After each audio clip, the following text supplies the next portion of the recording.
Good evening, Facebook family and YouTube family. We want to give everybody a chance to chime in with us today.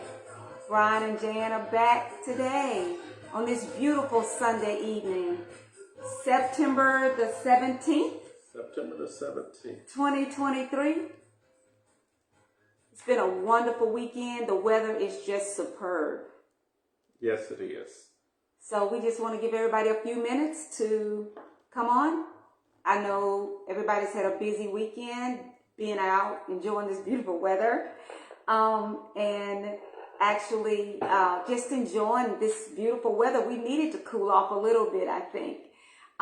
It's just been great. And we've been out for a minute, traveling a little bit and just getting out, hanging out with family and friends. But we want to encourage everybody to invite someone that you know that will benefit from our show to join us tonight. We would really appreciate it. Thank you, Mr. Hasbury, for joining us tonight. You will not be disappointed. Brian is going to bring us some good information tonight, something that we all need to talk about, something that we are all aware of. We want to talk about the destruction of the black unity, the destruction of black people, especially our youth and our young people, where social media has played a very integral part, we feel, in taking our youth and young adults' focus off of what they should be focusing on. It's all a distraction. It's all just smoke and mirrors. So without any further ado, again, I want to say thank you for joining us again this Sunday evening, September the 17th, 2023. And we're not going to hold you up any longer. We'll be here 30, 35 minutes and we're out. Brian, take us away. Well, good evening, Facebook family. Good evening, YouTube family. I know we have been away for several weeks, but we are back. And we thank you all, as usual, for your patience. Like Janet said, we want to talk about a sensitive subject tonight, the destruction of black unity. And when we talk about the destruction of black unity, we want to talk about it from a sense. There's a lot of areas that we could cover with that, but just speaking in general, something that she said is as it relates to our youth, but overall as a people, what are we dealing with when we talk about the destruction of the black unity? When we talk about the invasion of our community by different instruments that have been employed? I think personally, this is my opinion, I think purposely to continue to divide black people, and not only that, to continue to distract black people. There are several tools that are being used now in this country and all over the world, not just this country, brothers and sisters, that are purposely implemented into our communities, implemented into our children's daily lives, implemented into our work life, into our social life, into the education system, that is intended to continue to destroy black unity. So there is a word in the South African Bantu language called Ubuntu. And what that word says is that you are me because I am you. I am you because you are me. We are one. So that's very powerful within itself, because when we divide ourselves and individualize ourselves, when we no longer become, no longer are a part of the collective, we then lose power. So the whole concept and the whole system that was created in this country as it relates to black people was created and designed with the whole intention of keeping us separated. We have to realize that as a people, the system is doing what it should do. You hear that said often. The system is not confused. The system is working the way it should work. We are confused. as it relates to how the system worked and how it was designed as it relates to us as a people group. Right. So I'll let Janice chime in there, and then I'm going to share some things with you as it relates to this little manual, and I'll hold it up as a point of reference so that you all can get this resource, add it to your library, and so you all can start discussing it, not only amongst your family and friends, but let's discuss it amongst each other. When we go out, we see each other at different venues, whether it's at social gatherings, whether it's at church, whether it's at meetings. Brothers, this is my whole thing is, we perish still because of a lack of knowledge. Exactly. And because we don't read as much as we should, there is a big depravity in our community when it comes to resources and education. Yes. That will empower us to understand how to overcome some of the ills that we're facing in society. Yes. We do not, as a people, invest enough into reading and understanding what the dynamic of the system is as it relates to who we are and why it was created and designed purposely the way it was created and designed. Okay, so we're going to get into the meat of some things. So we'll start off talking about our youth, brothers and sisters, and we're talking about the destruction of our youth. Now, you all have heard me say this, and I'm going to say it again, right or wrong. They charge it to my head, not my heart.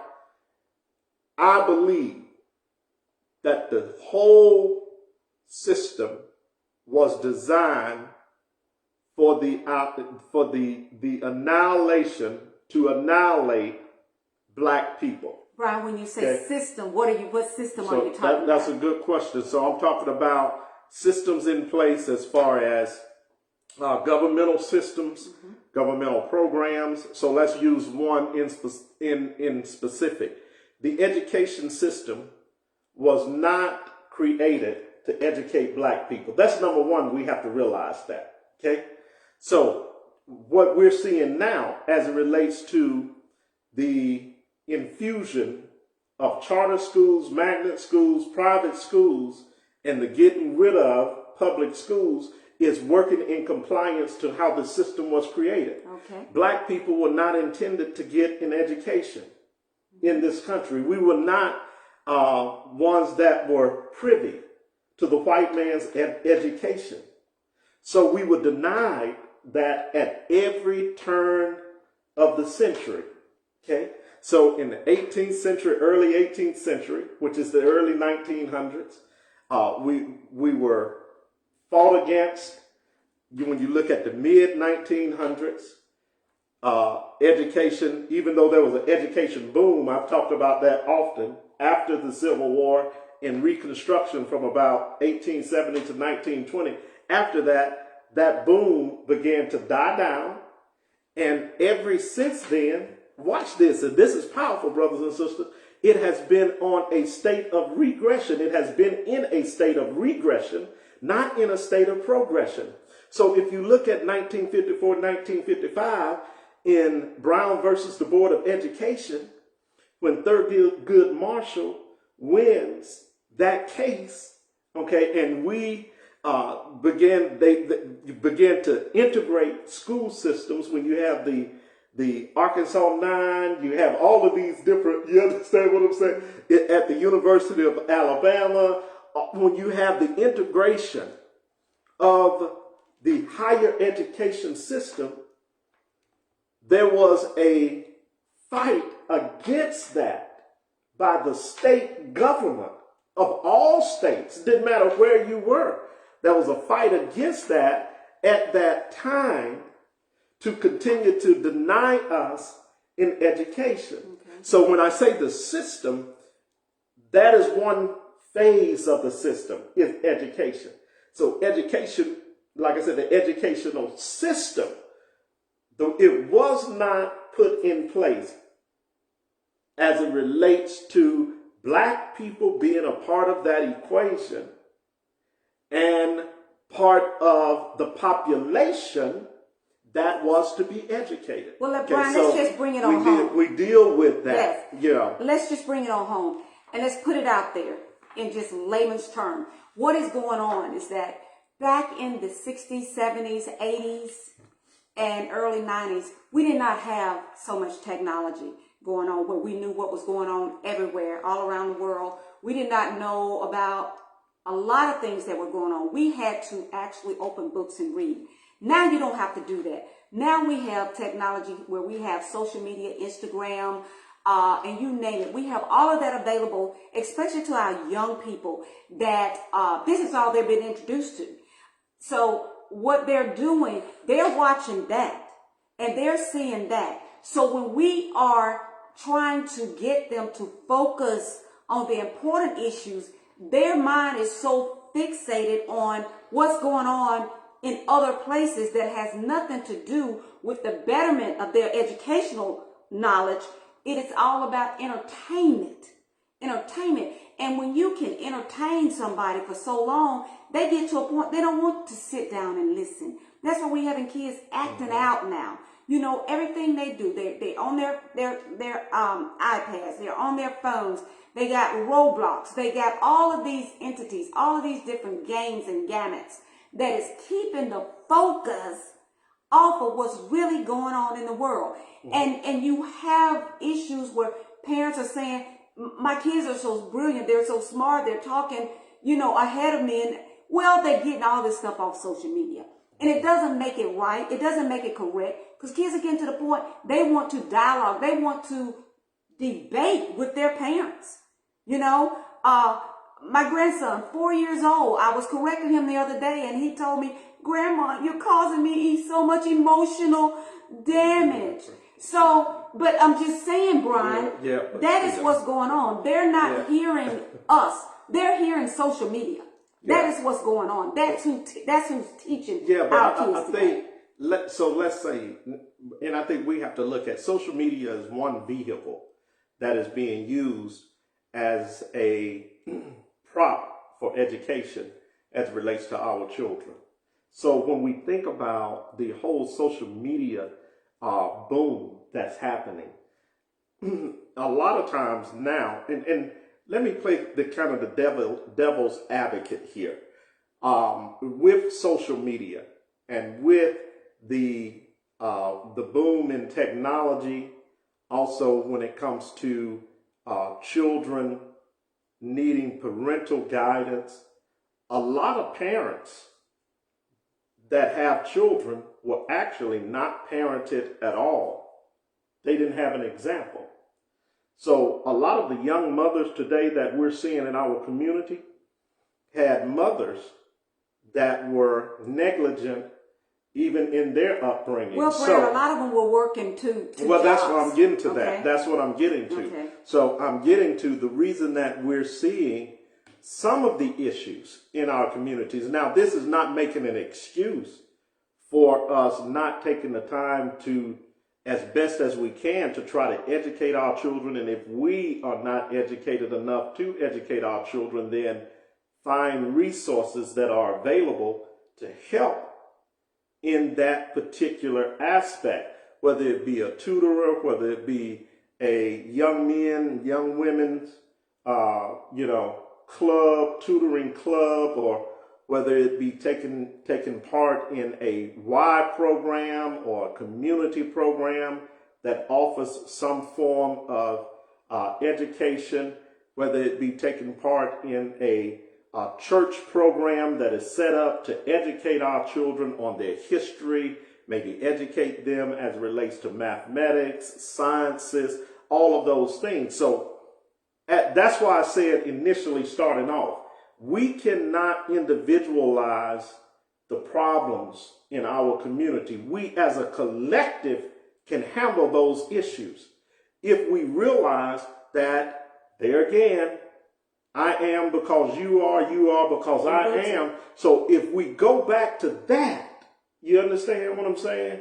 And start making up for whatever that parent or child lacks. And not only that, bringing to the table hey, this is the way it should be done. Whether they agree or not is not the issue. I think children are prone, young mothers are prone, they're going to be disagreeable. A lot of them are disagreeable because of what? Because of what they did not have or did have. Okay, so a lot of them are going to say, okay, well, we don't want to raise our children the way you raised us. All right, that's perfectly fine. Okay, if that is the case, then let's collectively, let's see what the community, how can the community add to your child? That's fine if you don't want to do that. That's their prerogative, right? So we're not coming against that. But let's collectively look at what is the best way to produce a healthy child that can participate as a citizen in society and not be dysfunctional, not be one that is lagging behind, and not be one that produces another child that perpetuates a generational, what we call a generational curse of a child that is ignorant and not effective when it comes to being able to function and add to the whole, as far as the scheme of society, but add to the community, add to the black community, and be able to produce and give back to your community. So I still follow the old premise that love starts at home and then spreads abroad until we learn how to really properly love one another again. Our children are going to continue to have attitudes that are produced by hip hop, attitudes that are produced by songs that put certain ideas and ideologies in their head that are not healthy. You understand what? So they're being raised there again, like we were talking about, by social media, by different venues of social media. Okay, music, unfortunately, is not our friend these days. You know, if I say something about the Beehive or the Bayhive, I'm liable to get hung up and burned in my front yard by Beyonce lovers. You understand and I get it. You understand what I'm saying? We had in our day, Janet Jackson would have been the Beyonce of our day. So I get it. But is the music one that is productive for the community? All of it is not productive. Yes. Okay, in having the wisdom to be able to decipher what is productive. And unfortunately, the musicians in today's time do not make music anymore that has a message of wholeness and wellness and speaks of being one that is productive and understanding what it is to really love. Those type of artists are slowly disappearing. Okay. And so whenever we look at the whole music venue and jazz artists, that's why jazz music had such a powerful effect on our community, because jazz music, you have to be one, in order to play jazz, you have to be one that can change on the dime. You understand what I'm saying? You have to be one that is prolific in hearing the sound and then being able to change when the sound says change. Okay. And there's no real foundation, you understand what I'm saying, as how to do. A good jazz musician can listen and be able to change. And also a good jazz musician, if necessary, can read exactly what he needs to read off of the sheet music and be with that. So that's what we see happening as it relates to, I think, our children. And so I'll stop there. What were you going to? Well, social media has begun to be the babysitter. I agree. I agree. It really is. No more sitting down, having dinner, talking about your day, or how was your day at school, or how was your day at work, or just exchanging dialogue with your child, interacting with your children. Everybody's sitting, when you go out to dinner, sitting at the table. If you notice, even when you go out to a restaurant, everybody's sitting there looking on their phone. Who's talking to who? Everybody's on their phone, you know. Even when you're having lunch at work or lunch at school, they want to be on their phones. So a good thing, they're taking the phones out of the schools. A lot of the schools have taken the phones out. I don't know how that's working, but they have done that. So what we got to do, we got to start back having those conversations with our youth and talking to them. A lot of them are not attending community organizations events anymore, as far as getting help, like the Boys and Girls Club, you know, community. Well, a lot of the Boys and Girls Clubs have closed down because of not enough funding. Not enough funding and not enough attendance. attendance. A lot of the community centers. See, a lot of the things that we had that kept us busy, kept us active, unfortunately, our children now are growing up without some of those things. Yes. So there has to be an emphasis again to reopen those type of venues within our community. So we need to reopen the community centers, the Boys and Girls Clubs. Why? Because if you can do that and have a mentor there, then it diverts our children from going the other way and getting involved in gangs or wanting to produce or wanting to have a gangster lifestyle, wanting to connect with somebody that they feel like they can relate to, that they feel like that are relatable on their level as far as their age or whatever it may be. You understand what I'm saying? So yes, we need to get back to those things. Now, here's the sad thing about this, and here's the reality of this. A lot of those programs, we rely on the government to fund, or we rely on the government to put monies in our community so that we could do some of these things. Okay. Now, here is where I would encourage our people is we need to stop waiting on the government to do something for us. We've been waiting over 400 years. The government is not going to change as it relates to how it treats black people. Period. If nothing else has been shown to us, what has been proven to us over and over again is that the government lies to black people during every election cycle. You understand what I'm saying? What also has been proven is that when black people get a position of power, they are subservient to the agenda of their white slave masters that they call colleagues that occupy the same seats that they occupy. Now, Brian, you being hard. No, I'm being, this is reality. The reality is, regardless of how many blacks we have in government or how many we don't have in government, yes, government does a few things for us. Yes, we may get a grant here or there as it relates to the government, but the wellness of the community, they still will not acknowledge. You never hear the government acknowledge poor people, period. You always hear them talk about middle class and up, okay? You never hear them talk about black people. Now they divert that by talking about every other group except Black people. Those that are of African descent, black people.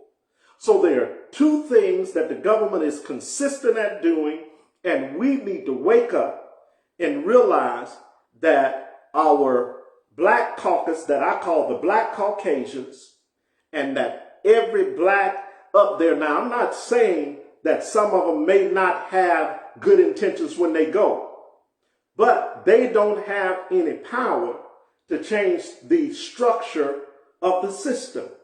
And a lot of times they fall subservient to that, and then they start focusing on things that indirectly affect all people and don't ever focus on the roots of the problem that affects the black community and poor people.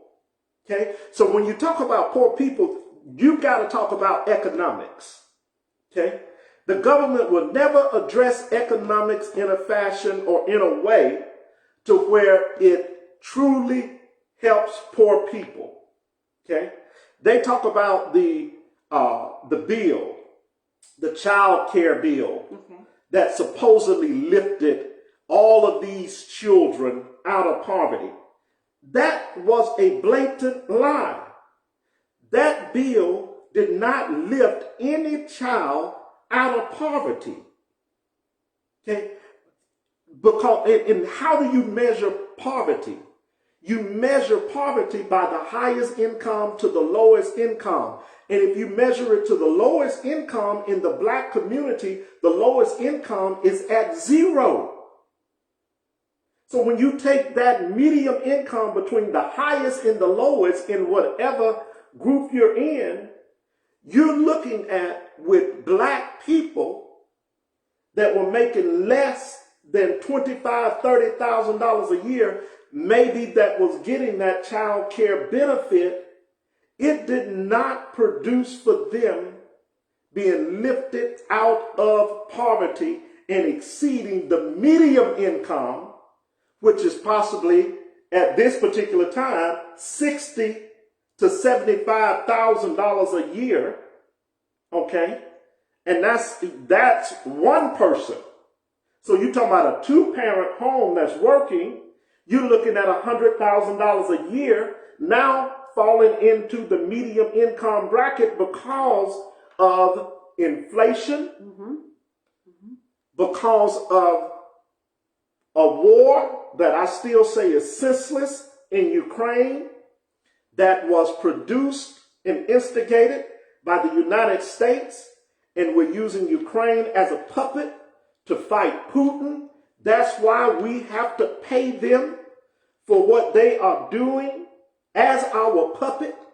We have spent, now it's going to be over $1 trillion going to Ukraine, but we will not address the fact that there are black people that are starving on these streets, and that there are poor people that have absolute no income.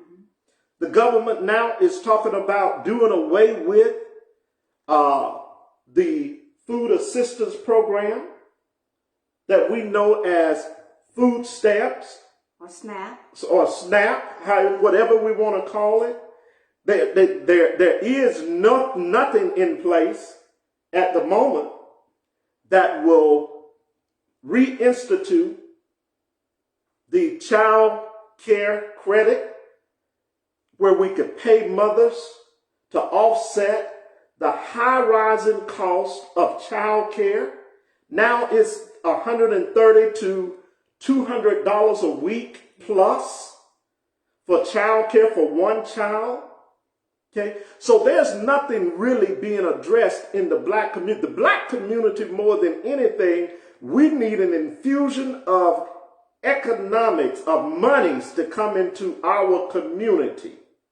Okay, and that is what the government will not deal with. They are silent about it. Okay, they do not speak on those issues. The only thing they talk about is working from the middle out and from the middle up. That's it.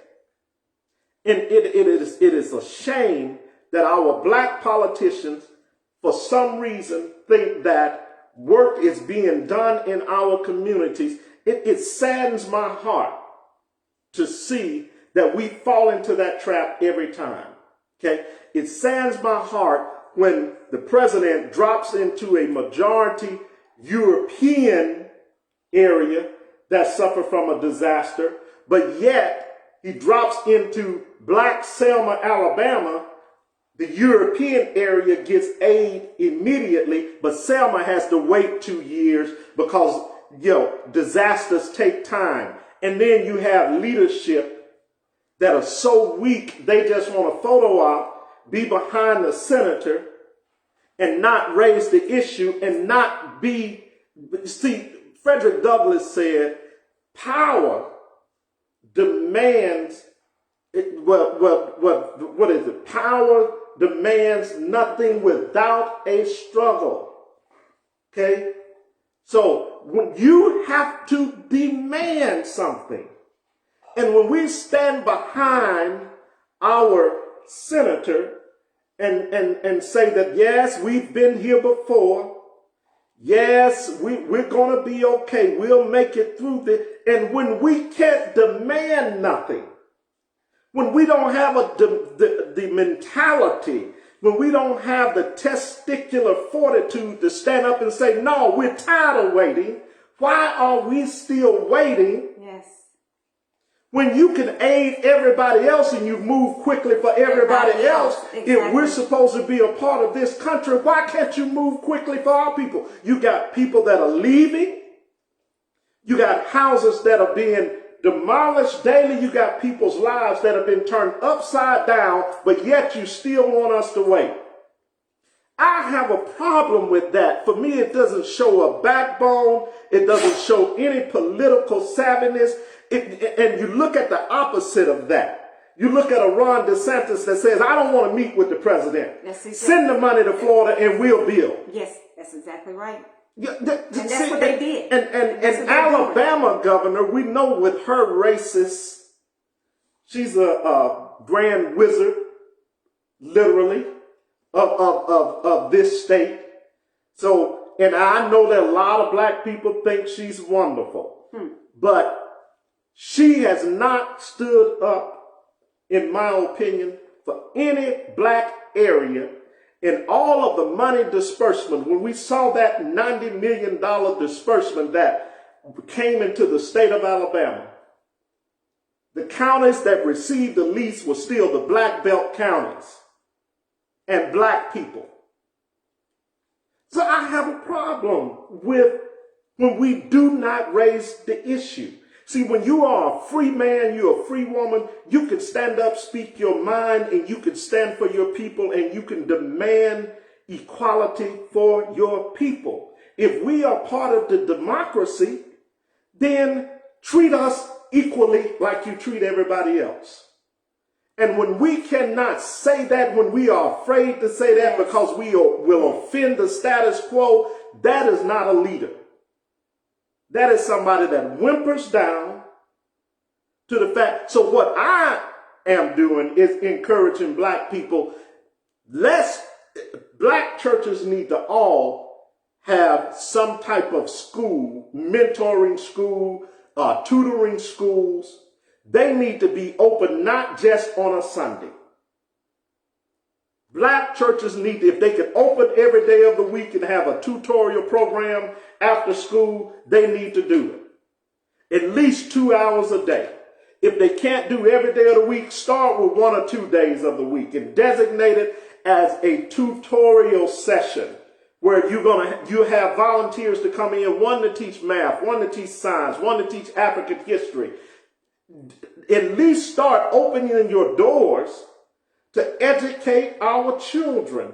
Right now, African American children have the lowest reading scores in all of America, have the lowest math scores in all of America. Sad. Okay? So the parents are not sitting down with the children and reading and teaching them math because they're too lazy to educate themselves. That's okay. Churches, open your doors. Let's get some volunteers coming in, and let's for 2 hours start tutoring our children in those prospective subjects. Yes, I agree. So these are things that... Well, we're hurting, and we're seeing it now. Yes, and these are things, brothers and sisters, we have got to start doing that, and we cannot be afraid to call people out when they sitting up there dancing and shucking and jiving, tap dancing. Around the issues. With their black face on. You understand? And ain't doing nothing. That's what they're doing. They just and we got too many black faces with white minds in our community. And the only interest of people like that is their own. You have black towns, Brian, black cities, black towns, black cities, black communities that are just dying, literally every day dying. There's nothing there. There's no jobs there. The educational system is as poor as it can get, but you have some systems. I want to give Selma credit.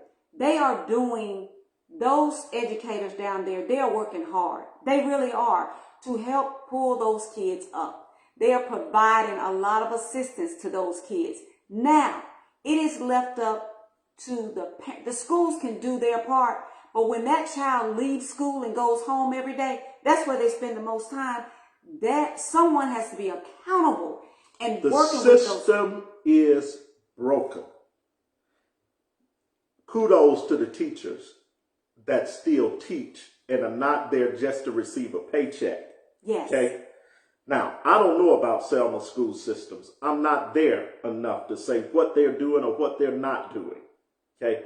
And just like any other school system, only thing I can say is the system is broken. Okay. And if we are part of a broken system, we have to fix that part that's broken. Because we have broken children. We will have broken children. And that's what you're seeing come out of the public schools. Yes. Okay? So if you look at the evidence of what's being produced in these cities, really, are the teachers really doing what teachers should be doing? It ain't all incumbent upon the parent, just like it may not all be incumbent upon the teacher. No. Okay, that's when it goes back to community, goes back to what I was saying. It's a joint effort. Okay, it goes back to the collective, but let's be truthful. Okay, the system is broken, and those teachers are in the system, and a lot of them are not going to buck the system. They're not going to raise any eyebrows because that is their job. I get it. I understand it. That's why I'm saying create alternative programs. Get the churches involved. Get communities and start, if we need to finance our own community centers. It was last year, reportedly, okay, by the Pew Research Center, okay, and also by the U.S. Census Bureau, stated that black people economically brought in over $3 trillion, spent over $3 trillion as it relates to consumption of products in this company. The buying power of black people is the highest in this country. We spend more money. Now, be it we spend it on hair, nails, designer shoes, designer purses, designer clothes, televisions. Black kids have more cell phone devices than any other group in this country. So it's not that we don't have the money. It's that we are not delegating the money to the right place. Well, why would somebody invest into a community or into a group of people that would not do the right thing? I'm not asking other people to invest. We have to invest in ourselves. That's what we were talking about at the beginning. We go back to I am you because you are me. You are me because I am you. We go back to the collective. We have to stop individualizing ourselves from the collective. So now, if we don't, you're going to continue. We are participating in our own oppression when we hate each other and blame each other for things that the system are producing in our communities. We are the only ones that can stop it. We are the only ones that can change it. So my whole thing, Janice, is as a black people, at what point do we open our eyes and say we need to invest financially into each other? If we got a community center that's closed down, why in the world are we waiting on the government to open it back up? It may not ever happen. So what can we do as a black people to come together to start to read, see, and this is, but let me just mention this just as a fact of history. Do you know the first social savings club was started by black people?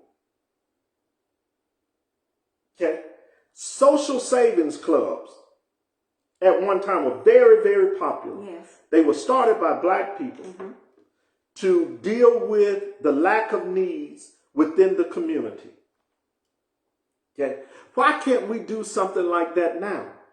If we got a community center that needs to be opened up, and the only thing that is keeping it from opening is the lack of funding, then why can't we commit to dedicate everybody in the black community $10 a month? So if you got a city that's got 200,000 people in there, $10 a month from 200,000 people is how much money? 20,000. That ain't asking much. They spend $10 at McDonald's every day. You spend $10 at Subway now. If you get a Subway meal, I know this fact because I love Subway. Okay, if you go get you a sub sandwich, 6-inch meal, it is $11.37, depending on what city you're in, and the tax rate being 8 to 10%. And some people eat at Subway every day. All we're asking for is $10 a month. See, we have to start thinking like that again. You understand what I'm saying? $10 a month, you spend that. God forbid, I tell you, you can't get your hair. You go and spend $50, $60 at one wop just for hair. Nails, my sisters go to the nail shop. They got to get the pedicure, manicure. They spend $120. But when we ask them for $10 and ask the brothers, they go out and buy their alcohol, you know, they 6-pack or whatever they want to do. They chicken if they want to grill on Saturdays. Now football season's up and going. They going out buying Deion hats, Deion jerseys, everything prime now. But yet, when we ask the psyche of black people, the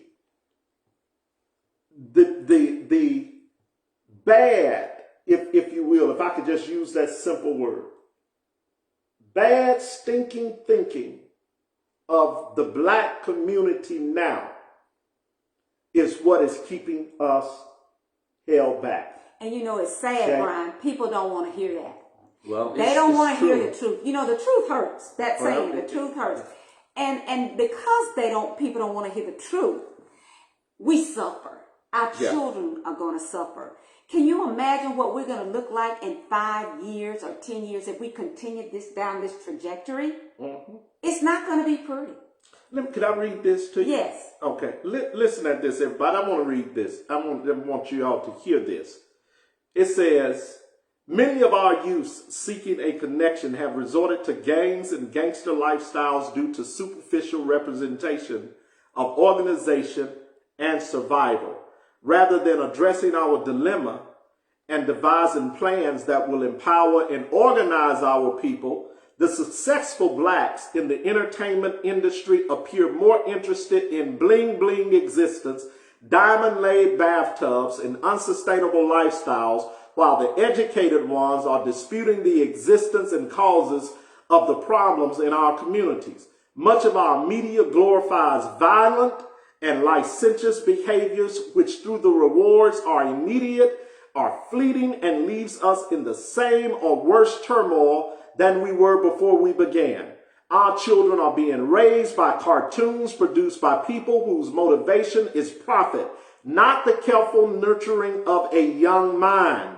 Commerce in our communities is based on consumable industries, which removes income from our neighborhoods, since the business owners who profits lives elsewhere. Nail and hair salons are competing for space with liquor stores, thereby perpetuating the look good while you destruct mentally. Yes. Meanwhile, there are no meaningful employments for our people in our communities other than the live from paycheck to paycheck jobs. My God. That is, brothers and sisters, from this little pamphlet, okay, what we are talking about today, from this little pamphlet, the Willie Lynch letter and the destruction of black unity, what we're talking about, a powerful psychological experiment that has controlled and divided the black race for centuries. When will we realize that we are a pawn in the game?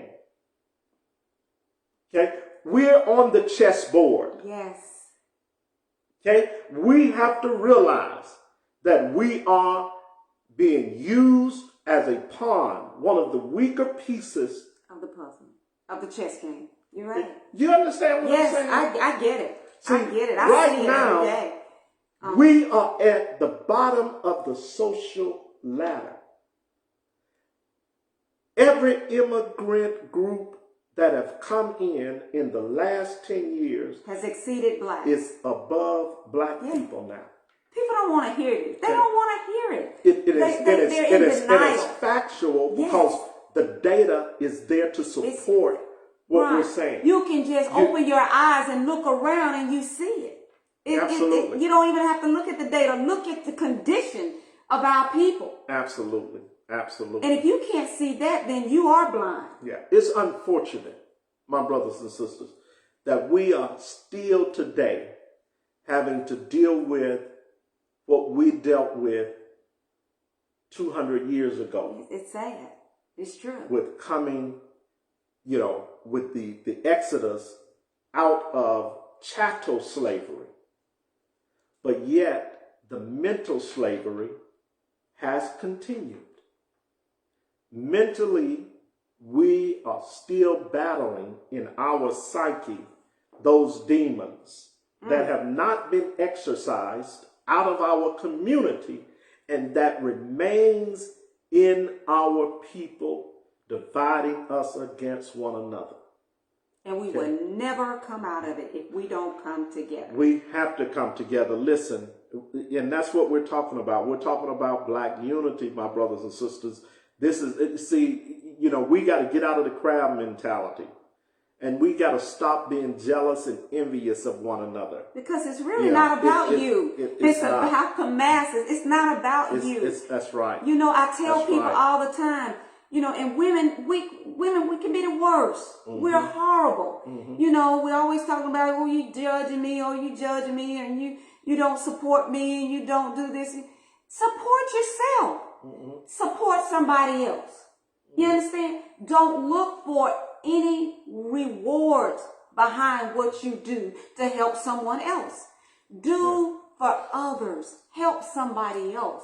Educate somebody else. Inform someone else. Here's the truth of it.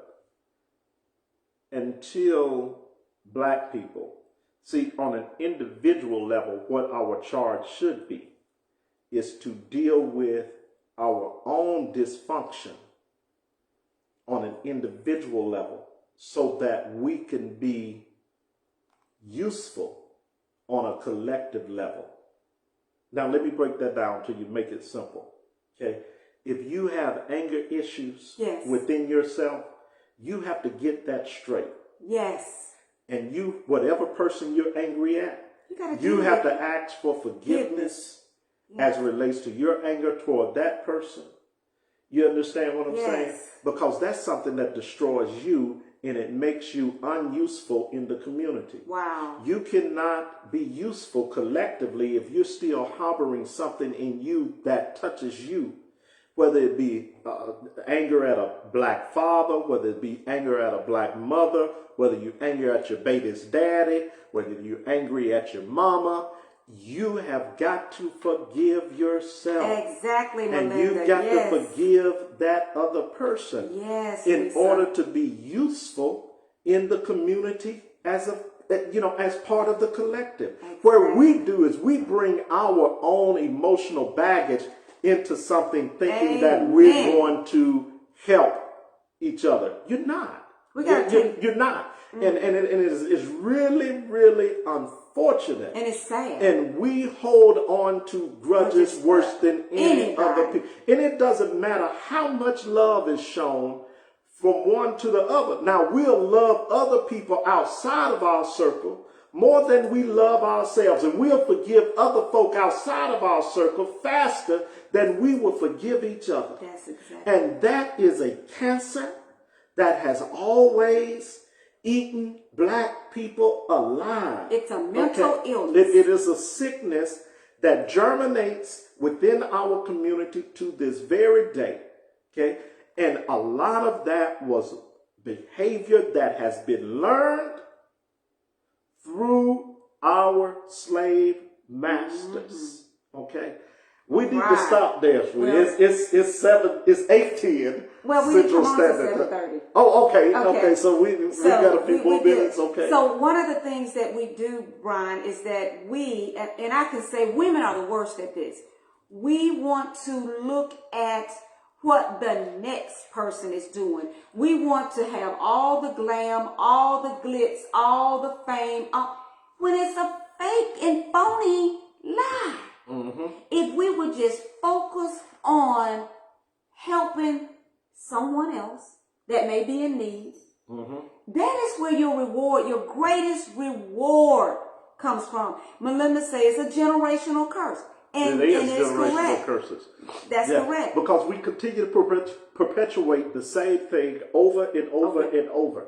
We're angry. We pass the anger down to our children. At some point, you have to stop the cycle. Yes, you got to break it. You understand it what has I'm saying? to be broken. I will say this. Anybody that I needed to ask for forgiveness, for my forgiveness, I did that. Yes. Years ago. It empowered me to be the best me that I can be.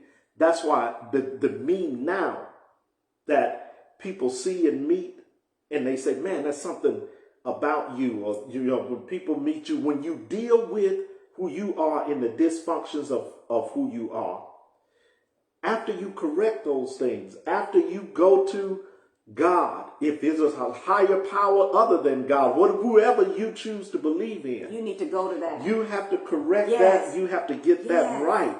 Yes. When you do that, then you clear room within yourself, okay, and space within yourself to allow love to come in, to allow, you see what I'm saying, hope, joy, peace to come in.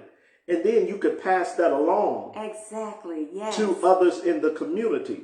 But if you're holding on and harboring, like we said, that is very, very difficult to then be instrumental in producing love, peace, or joy, or hope in a community. Okay? Because your baggage is coming along with whatever you're saying. And though you may say one thing, you look at that person or that situation with the eye of disdain. Yes. You understand what I'm saying? So you're still putting negative energy into something that you're saying that you're helping. The two are going to deflect one another. Yes. Okay? You're not helping the collective. As black people, we destroy each other doing that.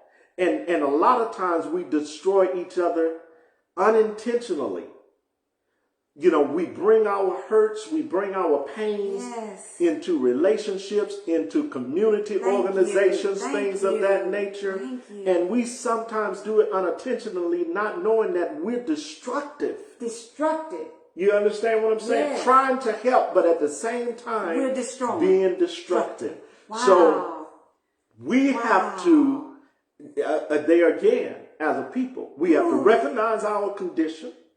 And then we have to address the condition. Yes. We cannot run away or shy away from the condition. Brian, you always helped me 5-6 years ago. You told me, sweetie, you're too emotional. Stop being so emotional. Everything is not about you and your feelings. That may not have anything to do with you. It may just be your interpretation of, but it's not about you. Absolutely.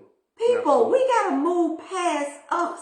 See, a lot of times what we perceive is just what we perceive. And nobody else. It is our own perception, be it right or wrong. And most of the time, our perception, if we sit down and talk to the individual that we're perceiving about, is totally inaccurate. Yes. Okay? Assumption is our worst enemy. Assumption is our worst enemy. Yes. And just, to preference that, we should not assert our feelings into rational decision making or critical thinking. The two don't go together. They don't mesh. If you're in your feelings, you're not going to think rationally. No. If you're in your feelings, there's no way that you can critically think about a situation. Yes. You understand what I'm saying? That's going to produce something healthy. Exactly. And yes, like Melinda was saying, battlefield of the mind, the psyche. Like we said, we may have, the Emancipation Proclamation may have freed us physically, but it did nothing for us mentally. Okay? And the mental struggle, that's why those missionaries that came into the plantations in the early 1800s, they were instructed that if we deal with, now the first thing we want to do is deal with their psyche. Because if we get their mind, the physical body will follow. Exactly. Okay. Yes. We instill fear through their psyche. And their body reacts to what is in their head. Wow. That's why you could have more slaves on a plantation, 100 slaves on a plantation, and 5 plus including the overseer and the slave masters that were white, but the slaves were in fear. You got 100 slaves, but they're fearing 5 people. Wow. Why? Because the fear was here, and their body reacted to what was there. Oftentimes, that is what we see with our people. Okay? Fear in our community. And guess what? Fear produces fear. Fear doesn't produce strength. Fear produces fear. When you see brothers and sisters in our community killing one another, fear. What has been interjected into their mentality by way of some of the things we were talking about, by way of the music, by way of the social media, by way of the propaganda. They continue to interject fear into our minds as it relates to how we think about each other. Think about this. Now black people are scared to walk by black people. In the store, black people are scared now to go to the store and walk by a black person. Think about that. Why? Because of what we are told on television and through propaganda networks that we call news media, which villainize the black man to such a degree that he's looked at as a barbarian. Understand that? Okay? So we have to deal with those social constructs that are being purposely placed in the minds of our people for us to fear each other. Okay? Why don't, instead of us being scared of the little black brother that you walking by in Walmart whose pants hanging down, ask him, stop him. You need a belt? You ain't got to just go up to him and just correct him and say, well, you need to pull your pants up. No. Talk to him. Hey, young brother. Just start a conversation. That's right. Start a conversation with. A lot of times they need that aching for somebody just to take interest in them in a positive way. You understand what I'm saying? And let's not be critical because we don't know what his home condition is. You understand what I'm saying? So if I can help you, young brother, can I help you? Is there anything you need? You need a belt? You need me to buy you a belt? How things at school? How things going at home? Yes, love does things with compassion. Thank you, Melinda. Compassion. Sympathy and empathy within our community. We've been taught to fear one another. Like I said, when propaganda networks villainize the black man, and now have started villainizing always have villainized the black woman and making the black woman no more than a W and a B that is promoted and propagated by these black female artists that have no self-dignity, no self-morality, and that will go on stages with no undergarments on, you understand, and then promote that to our young black children through music. Our young girls. That is, that is okay to act any kind of way in public. It's okay to dress lewd.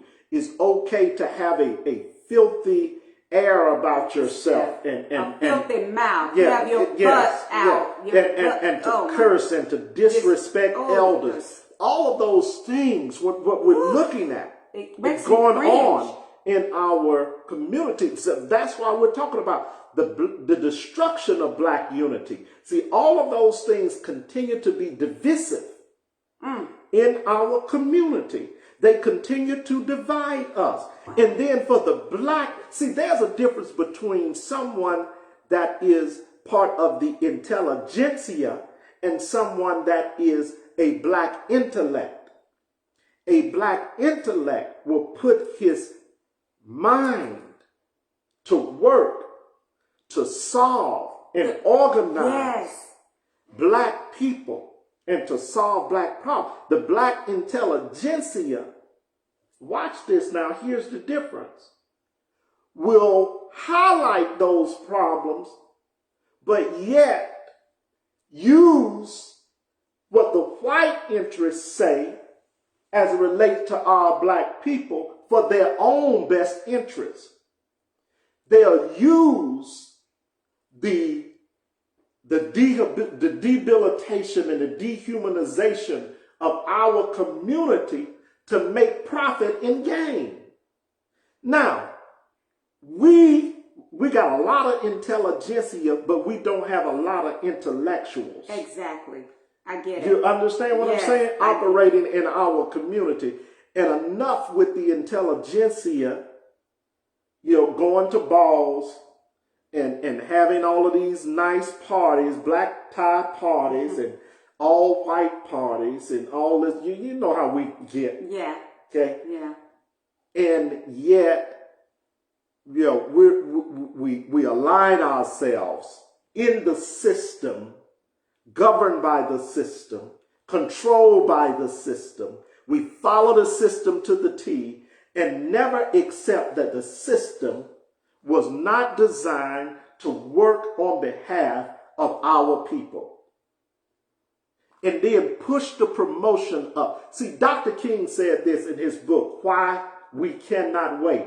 He said there seems to be a push every election season. There's an over campaign. This is what Dr. King, see, these are the things that the intelligentsia don't want to talk about that Dr. King said. He said there seems to be an over campaign of voting rights and pushing for voting rights. And what is ignored are the true problems of our community, like the economy, the lack of jobs, the lack of educating our children. Yes. He said, but yet the intelligentsia pushes one area and forget about the other areas of our community and how they need to be worked on. You understand what I'm saying? So I'm all for, I push from a standpoint, everybody should vote. Okay? I'm a proponent, so I don't want anybody to misunderstand me, but I do not make that the governing authority for us helping ourselves. Because we have been voting for 200 years now, and look at our condition. So the proof is in the pudding. We can do there are enough talents within our community, enough money within our community to where we can start making something happen. Let's organize ourselves, brothers and sisters, and stop waiting on the government to do something for us that we can do for ourselves. Exactly. Malcolm put it best. He said, if this is a democracy, why don't I have equal rights? Why don't my people have equal rights? If this is a democracy, why don't we have good education? If this is a democracy, why cannot we walk down the same street that you walk? If this is a democracy, so my brother Malcolm, you understand, highlighted the cancer that we still have to deal with in this country. And guess what? This country is not a democracy. It is a republic. Bingo. Okay? It is a republic. It was not established as a democracy. It was established as a republic. It will never be mob rule, meaning governed by the people. It will always be governed by those that are at the top echelon of the financial ladder. It will always be governed by those that are the 1 to 2%ers that have the majority of the wealth in this country. Now, we don't have to accept that. How do we fight back? Is we organize as a people. We bring that $3 trillion that we spent in last retail, year, hair and nails, bring it back into our community and start organizing ourselves. It's almost like we're afraid. We are, Brian, to organize ourselves. We are that's a fear that's been put in us through control by the government. Yes. Bombing our cities. All you have to do is look at the Black Wall Street. Okay. Look at Wilmington, North Carolina. Look at Washington, D.C. All of those, you see what I'm saying? Those areas that were in 1919 and 1920. Yes. When they talk about the bloody summer, the red summer of 1919. All of those were black business districts, black towns that were prospering, that the government attacked purposely. Now they're not burning them down like that. So what are they doing now to destroy them? Because they are being destroyed. They're not there. They're not there anymore. I mean, really, there's no black towns like that anymore flourishing, because you don't find one town now where the majority of businesses are black businesses. They're not there. Okay, there may be black majority cities, but the black businesses there are very minuscule. Not even 1%. Wow. Okay, so there are no towns like that anymore. Those towns were all black business owned. You understand? Yes. Blacks ran those towns. The finances were all black. They had black banks, black doctors, black drugstore, black movie theaters. There are no more of those towns. You know, we had that in Selma in the 70s, 60s, 50s, 60s, 70s. That was common to us. Absolutely. And no more. We have BIPPs, black individuals in positions of powers. Black individuals in the position of powers of mayors, city councilmen, city council presidents, state senators. Black people in positions of power doesn't equate to the liberation of black people. It doesn't. Okay, black people in power equates to the interests of black people being talked about, but that is about it. Okay, the people that are in power like that. But one person can't do it, Brian. Well, one person cannot do it all. But if you got the right person in there, one person can make a difference. If you look at Martin Luther King, when he organized the boycott, okay, against the grocery store chain. Yes. That was one individual through the SCLC. Yes. Okay, through his organization, they organized the boycott of the grocery stores in Chicago, and in one day, That store lost over $5 million. Guess what they did? They got a call from the owner the next day saying, what do we need to do? Wow. To get certain products. I forget the product. I was just reading that the other day. Back off the shelf. They boycott said, if you don't take what Kingdom did, said, if you do not take this product off the shelf that demeans black people will not support your business. They sent out a memorandum. They didn't have internet then. And all the black people boycotted the grocery store and literally shut them down. So it shows you what the power of our money is. If we organize, you understand what I'm saying? Yes. So there you have it, brothers and sisters. I'm going to show this one more time. It's 8:30. If you don't have this little pamphlet, please get it. Only $5 off of Amazon. It's pretty low, baby, sweetie. Oh, okay. I'm sorry. All right. So if everybody can see that, but we are back, and we'll talk but about. Again, Brian, I want you to surmise. Give us a summary, surmise of what we are facing as a community, as a black community, as a black people. Mm-hmm. Well, I think we've said it pretty much. So just in summary, we are facing, we are the third class citizen of this country. Okay. We are facing dire times where if we do not do something for ourselves about the problems that exist from a standpoint of economics within our community, addressing the education system ourselves and not depending on bills to be written and legislation to be passed in our state and local government, okay, and in our federal government, but open up our own freedom schools and church schools again. They can't stop that.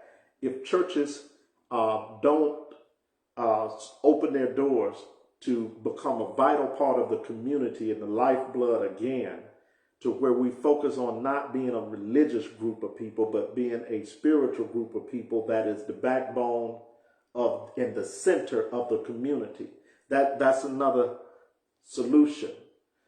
And we need to organize ourselves and start creating financial clubs again, Yes. like social savings clubs. But we need to have education in there. We need to have if that'll someone be to in there, come that's in part and of this. teaching, Yes, you'll have all of that in there. Yes. That's a part of organization, right? Okay, yes. So we will, those are the things that we have to do, brothers and sisters. We could talk about it till the cows come home and jump over the moon, if that'll ever happen. But if we don't do something about it, see, Fannie Lou Hamer said, you can pray until you blue in the face. But if you don't get up and do something about it, ain't nothing gonna happen. Okay? And that's what I say to my brothers and sisters today. We can pray till we blue in the face. But if we don't stand up and do something, ain't nothing gonna happen. Fannie Lou, God bless our ancestors. Dr. King said it. Malcolm said, I can go on down the line. I can go back to William Delaney when he refuted at his time the President of the United States and told the President, wrote a letter, said, if you come in my home and you attack my family, I will kill everything that comes through the door. These are what type of ancestors we had that stood up against the political vitriol against our people. And just because we have black people in positions of power, yes, doesn't mean that they have the interest of black people That's right. in mind. Yes. We have to realize that. Yes. So, like I said, that's just a short summary. Let's organize. Let's come together. I always have an open door. Yes, I've got a lot going on. I'm organizing to do some great things. Yes. And I'm excited about those things. And I'm not going to stop. See, until it manifests itself to help my people. And so sometimes you can't wait on other people. You have to do it by yourself. You have to do it. Go at it alone. And guess what? I believe God will send those people. Yes, He will. That have the same mind. Yes. You understand? And that are ready. And that are not cowards. Yes. You understand? Yes. We don't need any cowards. No. We got to have people that are genuine, that have dealt with their own issues, that wants to collectively help our people. Okay? That's what's going to unify us again. So, with that, thank you, brothers and sisters. We are so grateful for you all tonight.